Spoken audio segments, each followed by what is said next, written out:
नमस्कार, आप देख रहे हैं न्यूज 18। मैं हूं आपके साथ मेनका चौधरी। और सबसे पहले बात संगीत सोम की कर लेते हैं। वो जब भी बोलते हैं तो विवाद खड़ा हो ही जाता है। बीजेपी के फायरब्रांड नेता संगीत सोम ने आज मंच से अपने विरोधियों को खुली चुनौती दी है।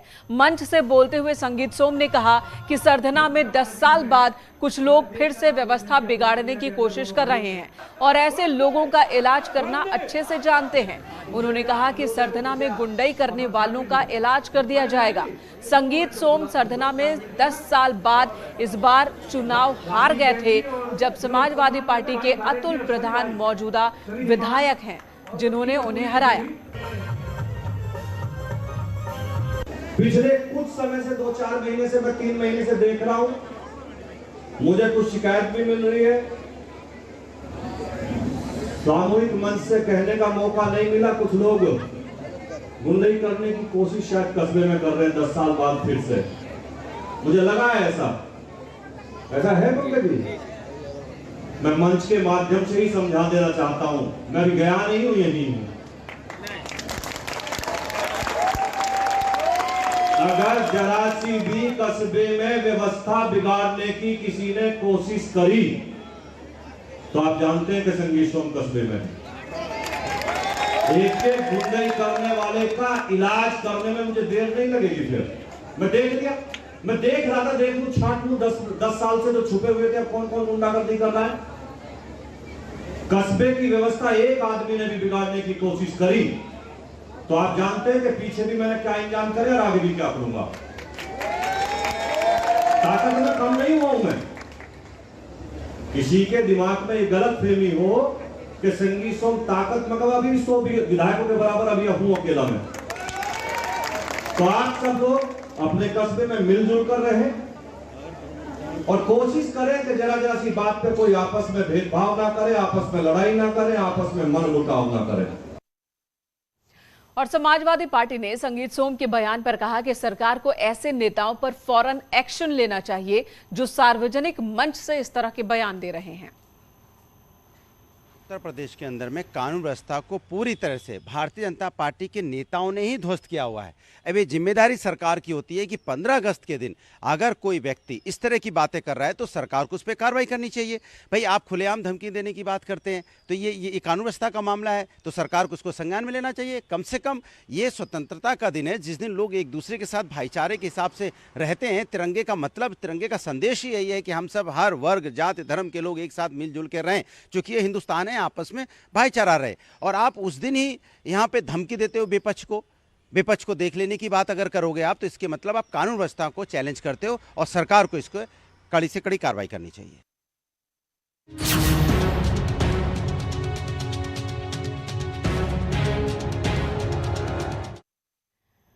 इधर एसबीएसपी ने एक बार फिर समाजवादी पार्टी पर तीखा हमला बोला। एसबीएसपी के महासचिव अरुण राजभर ने अखिलेश पर निशाना साधा और पूछा कि अखिलेश ने दलितों के लिए अब तक क्या किया है।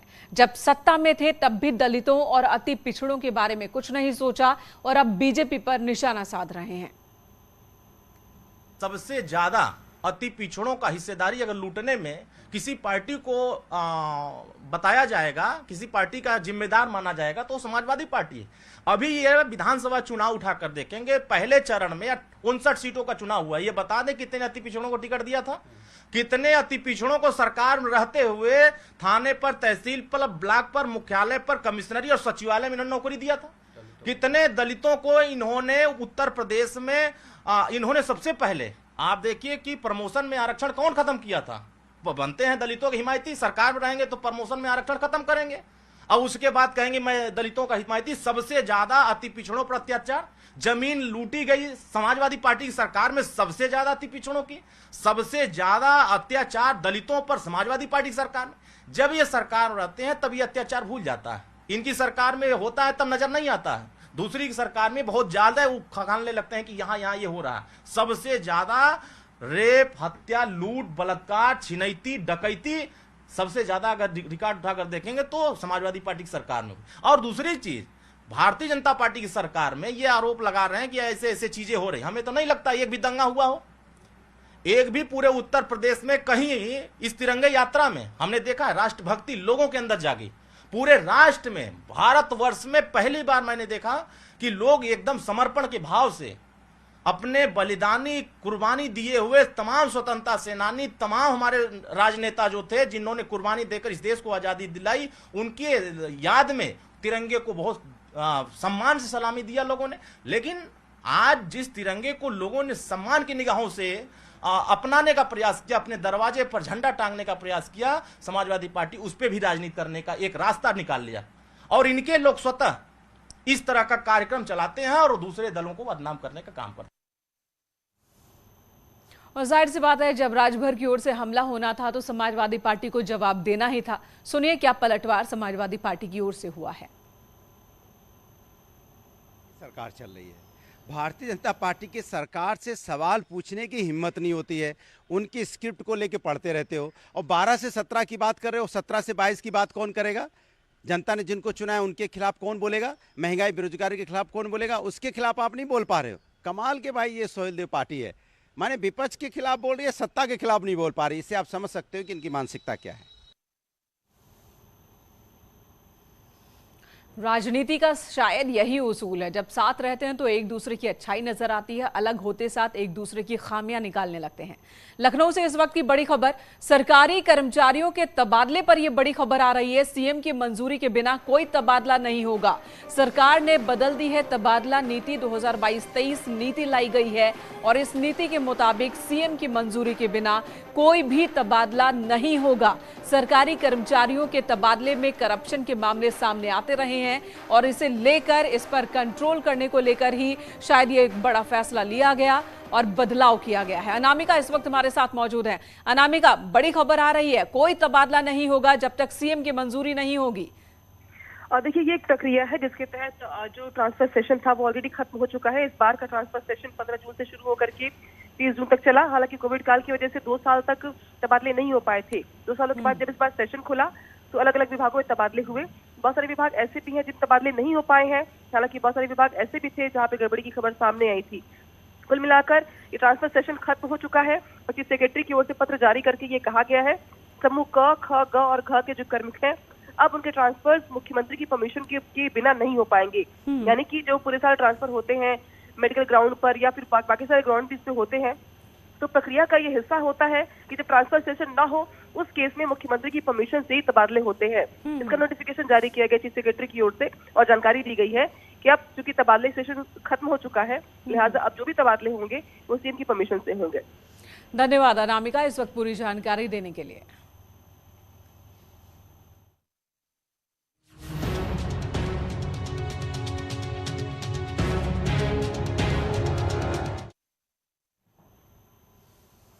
और पीएम मोदी के कल लाल किले से दिए भाषण में भ्रष्टाचार, परिवारवाद का मुद्दा मुखरता से उठाया गया और ऐसे में सवाल यही है कि क्या लाल किले से 2024 का एजेंडा सेट हो गया है? क्या भ्रष्टाचार, परिवारवाद का मुद्दा 2024 के रण में बीजेपी का एजेंडा होने वाला है? वहीं पीएम मोदी के भाषण पर विपक्ष ने भी सवाल उठाए। पीएम मोदी ने भ्रष्टाचार के बहाने पिछली सरकारों का नाम लिया और परिवारवाद को लेकर हमला बोला। हमें भ्रष्टाचार के खिलाफ पूरी ताकत से लड़ना है। जो लोग पिछली सरकारों में बैंकों को लूट लूट करके भाग गए, उनकी संपत्तियां जब्त कर करके वापस लाने की कोशिश कर रहे हैं। कईयों को जेलों में जीने के लिए मजबूर करके रखा हुआ है। कोर्ट में सजा हो चुकी हो, भ्रष्टाचारी सिद्ध हो चुका हो, जेल जाना तय हो चुका हो, जेल गुजार रहे हो, उसके बावजूद भी उनका महिमा मंडन करने में लगे रहते हैं। तब मेरे 130 करोड़ देशवासी, आप मुझे आशीर्वाद दीजिए, आप मेरा साथ दीजिए। मैं आज आपसे साथ मांगने आया, आपका सहयोग मांगने आया हूं ताकि मैं इस लड़ाई को लड़ पाऊं। और इन दोनों ही मुद्दों पर पीएम के बयान पर विपक्ष ने पलटवार किया और पूछा कि क्या बीजेपी में ऐसे नेता हैं जो परिवारवाद कर रहे हैं या नहीं है? क्या उन पर कुछ कहेंगे पीएम? प्रधानमंत्री ने भ्रष्टाचार और परिवारवाद को लिया है, कहा देश के शीर्ष में बैठे अन्य संस्थानों पर भी परिवारवाद हावी है और ये देश के लिए घातक है। आज ये बात दुनिया मानने लगा। हिंदुस्तान एक परिवार है, पूरा का पूरा हिंदुस्तान आपस में परिवार है। छोटे छोटे परिवार मिलके एक हिंदुस्तान बना है। तो मुझे लगता है कम से कम प्रधानमंत्री जी को बोलने के पहले सोचना चाहिए कि हिंदुस्तान में हर व्यक्ति एक दूसरे का रिश्तेदार है, एक दूसरे का संबंधी है और एक परिवार है। इसलिए कम से कम इस बात का ध्यान देना चाहिए कि हम सब का डीएनए एक है और हम सब एक परिवार हैं। तो ये योगदान जो है इस देश में परिवारों का भी है, स्वतंत्रता सेनानियों का भी है, हमारी आर्म्ड फोर्सेस का भी है, हमारी सरकारों में बहुत सारे नुमाइंदों का भी है, ब्यूरोक्रेसी का है, जुडिशरी का है। ये कहना कि इनको खत्म करना है तभी हम आगे बढ़ेंगे, ये बहुत ही दुखदाई सोच है। प्रधानमंत्री जी, आप उस दल के बहुमत से प्रधानमंत्री बने हैं जिस दल का राष्ट्रीय अध्यक्ष 1 लाख रुपए की घूस लेता हुआ पकड़ा गया और जेल गया। आप उस दल के बहुमत से प्रधानमंत्री बने हैं जिसके दल में सैकड़ों की संख्या में परिवारवाद के अनेक उदाहरण मौजूद हैं। उनका नाम लेने की आवश्यकता नहीं। इन सब बातों को करके आप देश की मुख्य समस्याओं से ध्यान भटकाना चाहते हैं। और राष्ट्रवाद को लेकर भी सियासत तेज है। सभी राजनीतिक दल ये साबित करने में जुटे हैं कि वो ज्यादा राष्ट्रवादी हैं। विपक्ष से लेकर सत्ता पक्ष के नेताओं तक हर कोई ये साबित करने में जुटा है कि वही सबसे ज्यादा राष्ट्रवादी है। समाजवादियों ने हमेशा राष्ट्रीय त्योहारों को मनाया है। 15 अगस्त रही हो, 26 जनवरी हो, बढ़ चढ़ करके हिस्सा लिया है। कि हम सब लोग राष्ट्रवादी हैं और हम लोगों को इस हिंदुस्तान से बहुत ही प्रेम है, जितने भी हम सब लोग हैं। और कभी भी हम लोग इस तिरंगे झंडे का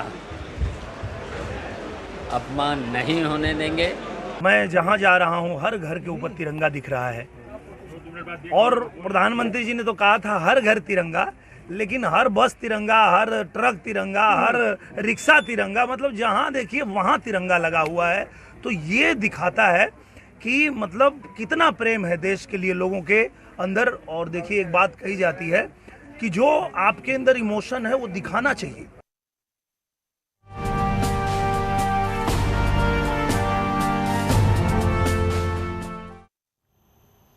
देश के भूतपूर्व प्रधानमंत्री अटल बिहारी वाजपेयी की चौथी पुण्यतिथि पर लखनऊ में सीएम योगी समेत कई कैबिनेट मंत्रियों ने श्रद्धांजलि दी। लोक भवन में अटल प्रतिमा पर सीएम योगी आदित्यनाथ ने पुष्प अर्पित किए। तमाम कैबिनेट मंत्री भी यहां पर उस वक्त मौजूद थे। सभी ने अटल प्रतिमा पर पुष्पांजलि की, श्रद्धा सुमन अर्पित किए।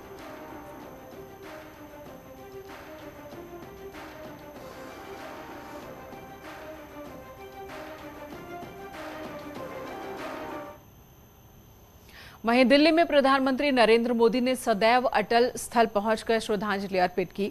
राष्ट्रपति द्रौपदी मुर्मू ने भी पूर्व प्रधानमंत्री को श्रद्धांजलि दी। पूर्व प्रधानमंत्री अटल बिहारी वाजपेयी की पुण्यतिथि के मौके पर पूर्व राष्ट्रपति रामनाथ कोविंद, उपराष्ट्रपति जगदीप धनखड़, लोकसभा अध्यक्ष ओम बिरला, बीजेपी अध्यक्ष जेपी नड्डा ने भी श्रद्धांजलि अर्पित की। श्रद्धेय अटल जी चले गए। ये प्रेरणा जो लौ उन्होंने जगाई है हम सबके हृदय में, वो राष्ट्र प्रेम की मशाल बन गई है और न्यू इंडिया उन्हीं आदर्शों पर आगे बढ़ रहा है। माननीय राष्ट्रपति महोदय।